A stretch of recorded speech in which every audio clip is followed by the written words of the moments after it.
হুমায়ুন কবির যতক্ষণ বেঁচে থাকবে কোনো মুখ্যমন্ত্রীর ধমকিকে চমকিকে ভয় পায় না।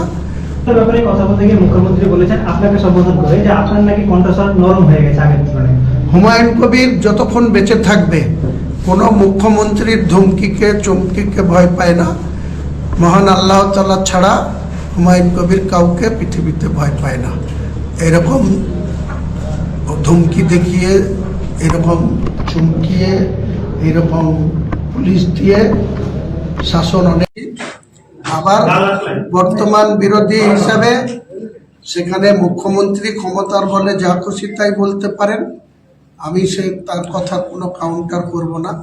কিন্তু তিনি কথায় কথায় যে দাম্ভিকতা দেখাচ্ছেন, তিনিও ঈশ্বরের সৃষ্টি, আমিও ঈশ্বরের সৃষ্টি। কোনো মানুষের এত অহংকার হওয়া ভালো না, এটাই বলবো। কেউ চিরদিন বাঁচতেও যেমন আসেনি, তেমনি চিরদিন কেউ ক্ষমতায় থাকবে না।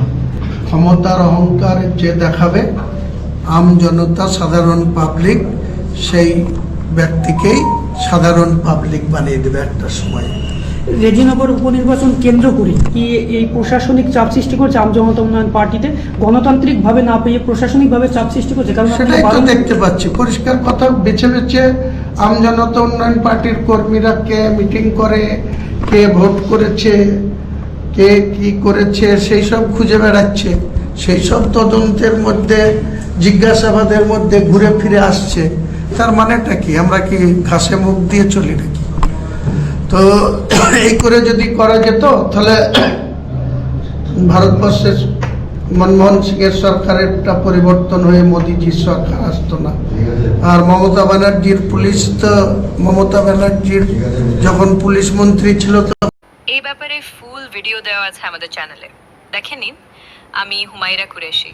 দয়া করে আমাকে একটু সাপোর্ট করুন, সাবস্ক্রাইব করুন, লাইক, কমেন্ট, শেয়ার করুন। ফেসবুক থেকে দেখলে ফলো করুন। ধন্যবাদ।